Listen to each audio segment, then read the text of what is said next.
Okay, welcome to the first Realms of Evil Games video. What is Dungeons and Dragons, or short D&D for short? An introduction to the geek lifestyle, otherwise known as the lifestyle I've been living for, since I was 8 years old. Dungeons and Dragons is commonly abbreviated as D&D or D&D. It is a fantasy tabletop role-playing game originally designed by Gary Gygax and David Arneson, both of which I actually knew a long time ago and talked to quite a bit when I first started doing this particular channel as a website. We're going to the very last part of the video. It was first published in 1974 by Tactical Studies Rules, which is also known as TSR Incorporated. It has been published by Wizards of the Coast, same company does Magic the Gathering, not a subsidiary of Hasbro. Since 1997, the game was derived from the miniature war game with a variation of the 1971 game Chainmail, serving as the initial rule system.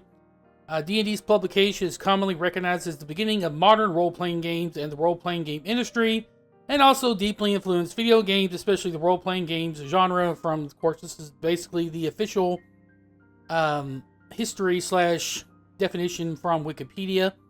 I'm going to point out that I'm not big on using miniatures. I'm probably not going to talk about miniatures a lot because our groups were more theater of the mind.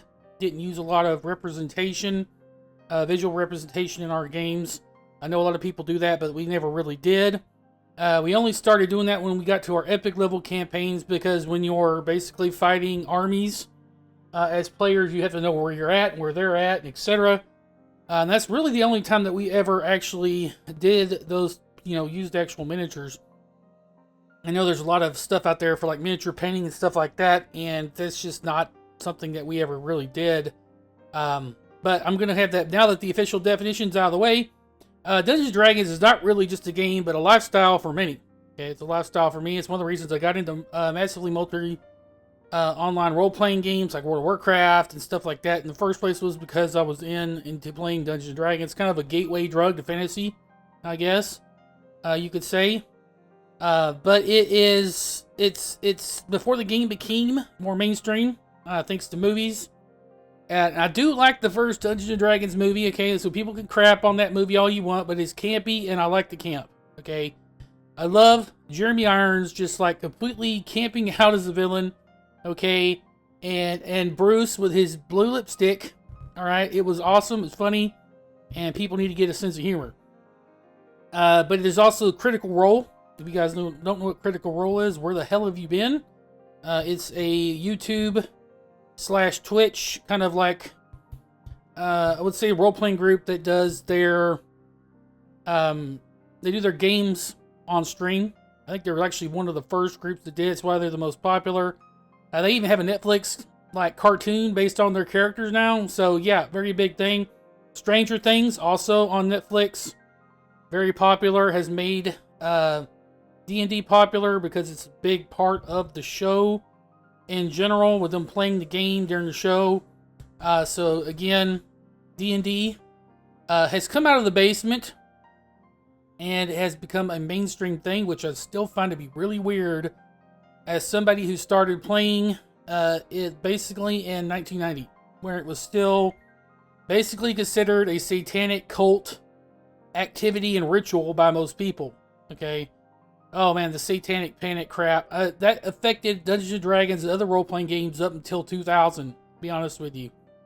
But most of us, like I said, hit out in those school forums, base, etc., playing the game that many believe to be satanic. So, yeah. I still had to deal with my parents who were Bible-thumping, conservative, didn't understand anything about Dungeons & Dragons, and thought, well, there's magic in it, so you must be trying to cast spells and curse people, la la la. Of course, that's not the case. It never was, it never had been. And the people could thank, the movie Mazes and Monsters and idiots like Jack Chick for making those little, what do you call it? I can't remember what they call them anymore. Tracks? Dark Dungeons. That was all about D&D. A lot of that stuff's caused that problems for those of us that play this game. Okay. So you all know that there's definitely a history with the game. Like you guys figure probably would be, those of you that are new to Dungeons & Dragons or here specifically to learn out what it is. Well, let me tell you. A lot of struggle went on originally before D&D became mainstream. Okay, but Dungeons & Dragons is a role-playing game, meaning that a player takes on a character with a race. They could be elf, drow elf, orc, tiefling, which is a type of basically half-demon. Not really half, it's more like a quarter and lower, but they still have demonic or devilish aspects to them. You got the classic Tolkien races, halflings, dwarves, elves. Elves are popular, like regular elves, not just drow elves. You got all sorts of things. You got the classes, you got the wizard, you got the sorcerer, you got the warlock, which I've never actually played before.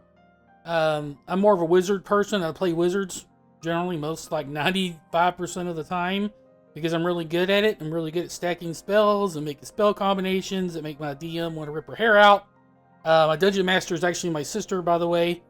Goes by Ariadne. Of course, I DM my own groups in face-to-face online as well. But again, there's plenty of things. You could play a monk, barbarian, a bard. There's a movie coming out, another Dungeons & Dragons movie coming out called Honor Amongst Thieves. So as you don't know, it has Chris Pine, the guy that played Kirk, Captain Kirk in the 2009 Star Trek movie, and all those that came afterward, is going to be a bard, which is absolutely hilarious to see Captain Kirk as a bard. So I'm looking forward to that as well. It looks like it's more well done than the others that came before it, because there's like 3 other movies that came after the first that were basically like straight to DVD type of things. But this is actually going to show up in the theater, so it's really cool. But there is you take on a quest in a group set down by other players and the Dungeon Master.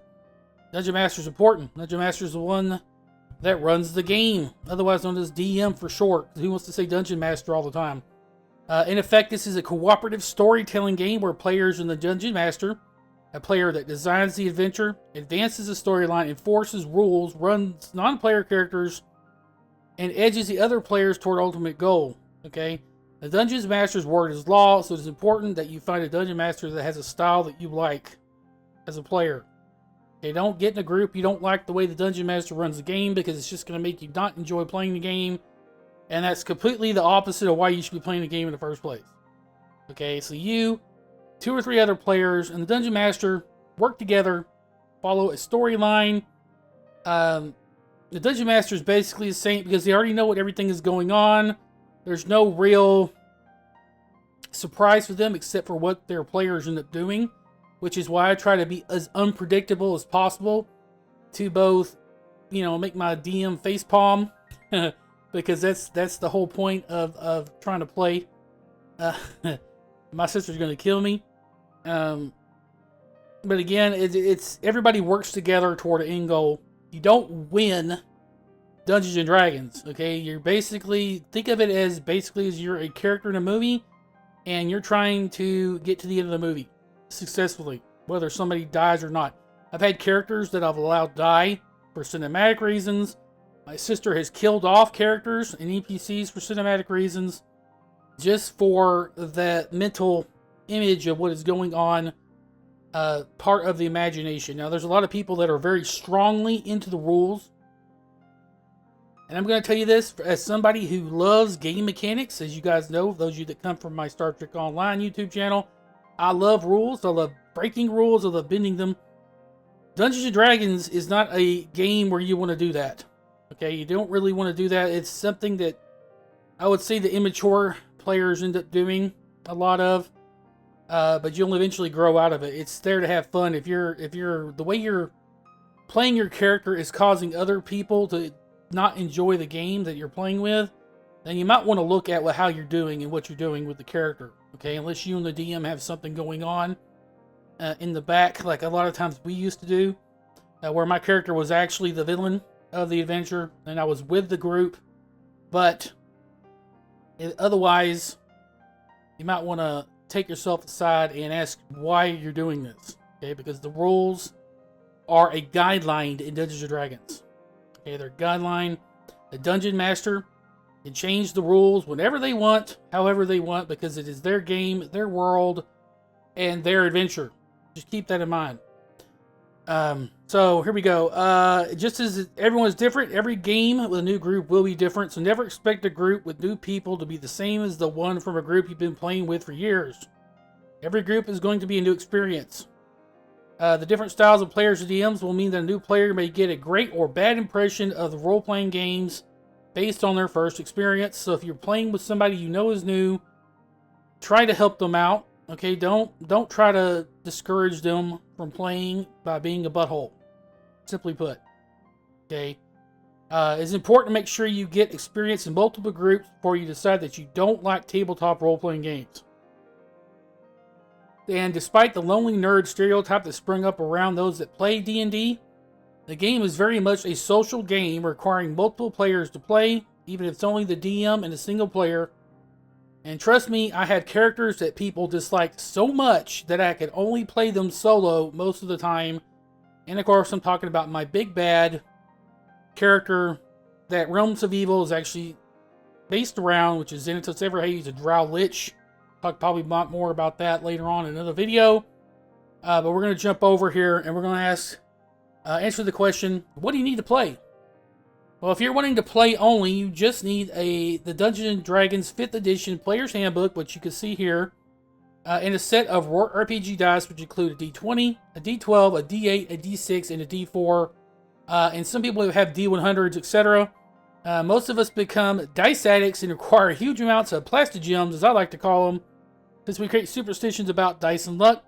All bad dice rolls one all the time and is cursed, etc. Okay, that's just kind of a thing that players and DMs end up doing. It's not actually there.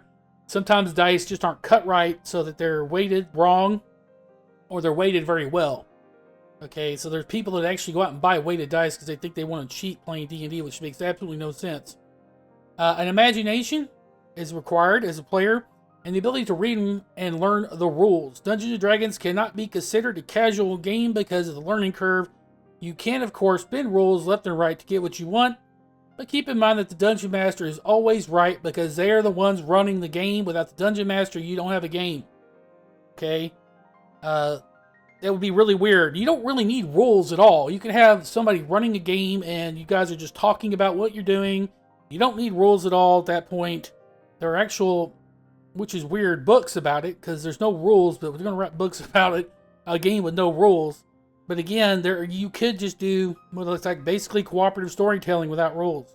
Okay, it's very, very possible to do that. In fact, a lot of psychology stuff, a lot of psychology groups actually do that kind of thing at this point. If you study psychology, you'll learn about that. These games do have a lot of rules, but once they are learned, it becomes second nature to create a character and play. 5th edition took a lot what was good from previous editions and smooshed them into a new game, and as such, the game can be as rules heavy or as light as you want. Okay? Again, up to the Dungeon Master. Learn the house rules. House rules are created or modified by your Dungeon Master for their games specifically. They can cover everything from character creation, such as point-buy systems, character class systems, etc., to experience points gained. This says game on there. I don't know why, because I said gain, but this thing is dumb and changed it anyway. But stuff like milestones, which is what we use to gain levels in our games. We don't really do the experience point gain anymore, especially after such high-level games where you're literally gaining millions of experience points to gain a level. It gets kind of taxing when you're already doing so much world building as a player and doing, like, you're running armies and stuff. Doing experience point is just kind of not really needed. So we did but we didn't call it milestones. We just said, okay, everybody gains a level after so long and so much things. But in 5th edition, it's called a milestone. So experience gain CR, which is actually difficulty rating on monsters, etc. And 5, don't be a dick, okay? You're in a group of people. So being aggressive or elitist is going to make yours and other players' game time worse. Okay, you're supposed to be with friends here. This is a game you play with friends. This is not a game you play with enemies where you're going to end up in a fist fight. Okay, this is a role-playing game. It's not an MMA cage match. All right, I want to point that out. I've had to stand in the corner before because we got into a huge argument with the Dungeon Master, my sister. All the players stood in the corner like little kids. okay, because we still wanted to play, and my sister was just tired of it. So we had to stand in the corner for like 20 minutes. All right. So yes, there you can get into arguments, but try to minimize that kind of thing, all right? Because it's not going to make your time fun. It's not making the DM's time fun either, because you're basically taking their story and taking a giant dump on it when you do things like that. Okay? Keep that in mind and be conscious of other people's feelings. What do you need to be a dungeon master? Okay, first, I would recommend you spend some time as a player before trying to be a dungeon master. Not only will allow you to gain an appreciation of the rules as written, but also gives you a demonstration of how the game is ran by playing under someone else who may already have more experience than you do. You'll need a copy of the Player's Handbook, the Dungeon Master's Guide, which is I got pictured here, and the Monster's Manual, which is a book that has all the official stats and monsters from Wizards of the Coast with 5th edition. Third, you need the best imagination of all out of the entire group. As a Dungeon Master, you craft the adventure, you run it, and all the NPCs and monsters in it. You run the combat between your villains and the players, and you make judgments on rules, questions that come up during the game. As a newer Dungeon Master, you can actually buy official adventures or ones crafted by other players on the DM's Guide website, or DM's Guild. I don't know why it says guide on there. It's Guild website or internet. You may eventually want to craft your own adventures or even a whole setting to run your players through once you become more experienced. Remember that rules are just suggestions. As a DM, you make the rules, you modify the rules, and as you see it fit for your campaign. Just make sure your players know what they're getting into before they start playing, as that will minimize any potential arguments in the future. Okay, you say, okay, well, we don't do experience points, we do milestones, we do point buy. So, when you roll up your character stats, your intelligence, your strength, your wisdom, your charisma, etc. This is how many points you get, and this is how much it costs to go above a certain level, etc. That kind of thing is what they like to call house rules or alternate rules, right? So just make sure that they know that kind of stuff before they get into your game. And do yourself a favor and be flexible, but don't take any player's bullcrap. Trust me, I spent many years being that player before I finally grew up and matured as a player. Okay, I was the munchkin. I was the power gamer. Okay, I'm the rules lawyer. I still am a rules lawyer, but I'm a rules lawyer that knows how to roleplay correctly.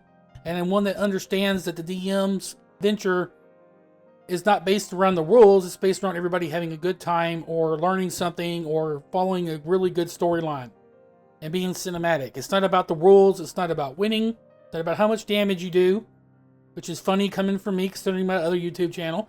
But again, this is a cooperative role-playing game. It's a cooperative game you play with other people. Okay, so remember, you're not winning anything. Everybody wins if, one, everybody has a good time, and two, you get to the adventure, you figure out what the DM is doing, and you beat the bad guy, or you learn what's going on, or you acquire the castle, or whatever the DM has planned, and you complete the adventure. That's how you win. Okay, there's no PvP. There is, but let me tell you about player versus player in Dungeons & Dragons. It's never a good thing. Okay, it hurts people's feelings, just like it does in video games.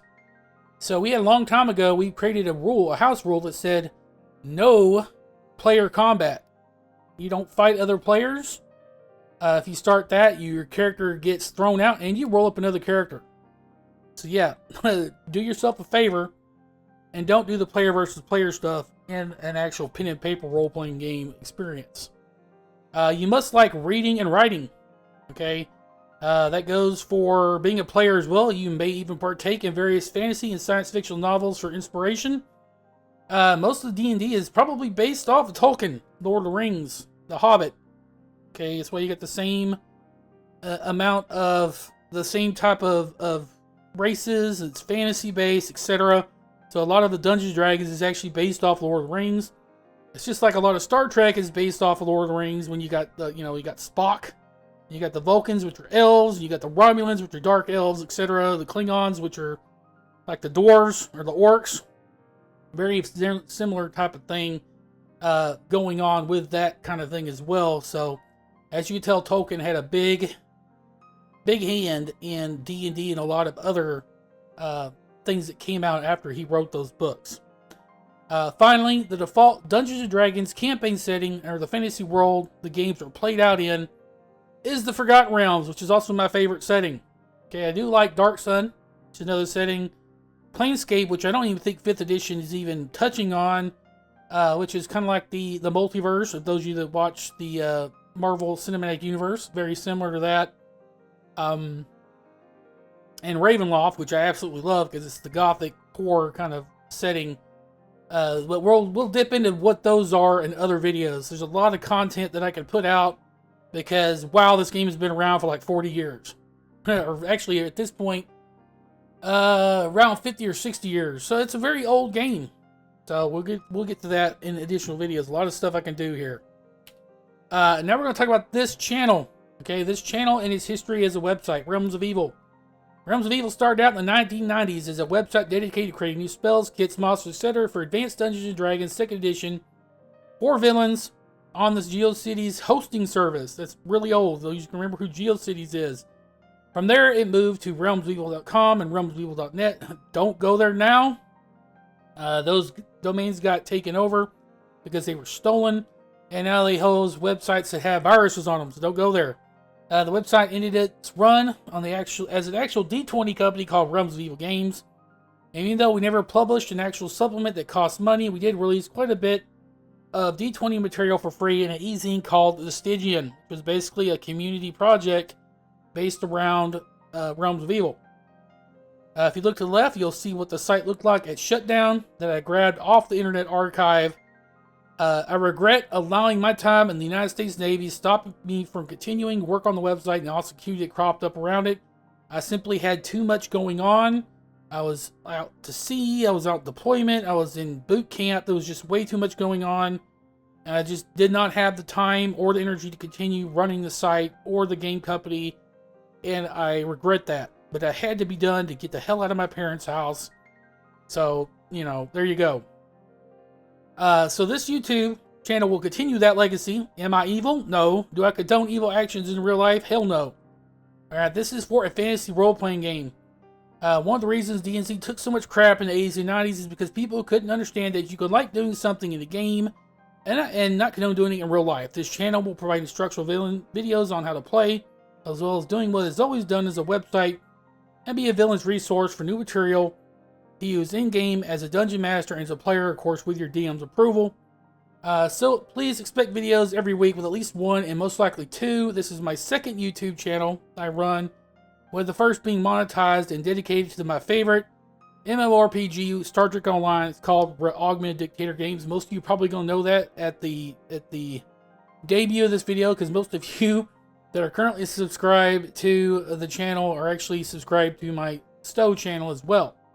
Hopefully we'll bring in some people, you know, from YouTube that are actual just D&D players, or people that are interested in learning how to play D&D, because that's really what the website is for. It's not really here to leech off of my Star Trek Online channel.